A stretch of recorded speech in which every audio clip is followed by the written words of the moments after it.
Ang ito ay rated SPG. Striktong patnubay at gabay ng magulang ang kailangan. Maaaring Sa kabila ng paulit-ulit na pagbabawal ni Ibiang, nagpumilit pa rin pumasok si Janine sa secret room ni Atoy.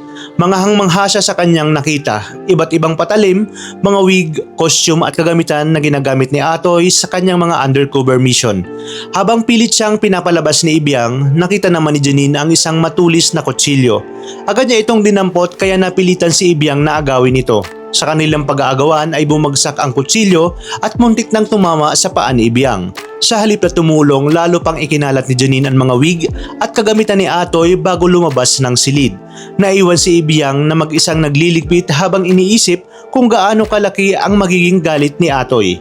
Samantala sa blood donation center ay napilitan na ring mag-donate si Tonet. Habang naghihintay, napag-usapan nila ang chismis tungkol kay Janine. Aminado si Tonet na nagtataka siya dahil mabait sina Atoy at Audrey, ngunit kabaliktaran ang ugali ng anak nila na si Janine. Hindi nagtagal ay dumating na ang isang magandang tindera upang humingi ng pahintulot kay Paldo na makapagbenta sa tabang lupa. Ngunit biglang may snatcher na tumangay ng cellphone nito. Mabuti na lamang at mabilis na nakahabol si Emerson.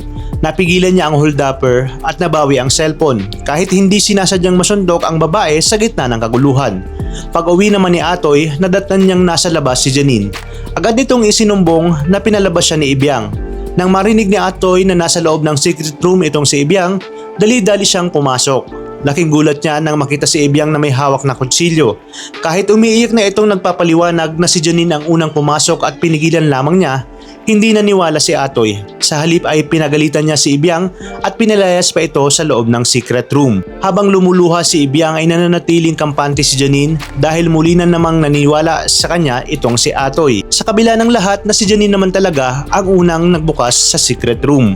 Ngunit hanggang kailan kaya maitatago ang katotohanan? Paano kung tuluyan ng mabunyag na hindi tugma ang blood type ni na Janine kina Atoy at Audrey? Habang si Ibiang pala ang siyang totoong magmamatch sa kanilang dugo. Ito na kaya ang magpapatunay na si Ibiang ang tunay nilang anak at hindi si Janine.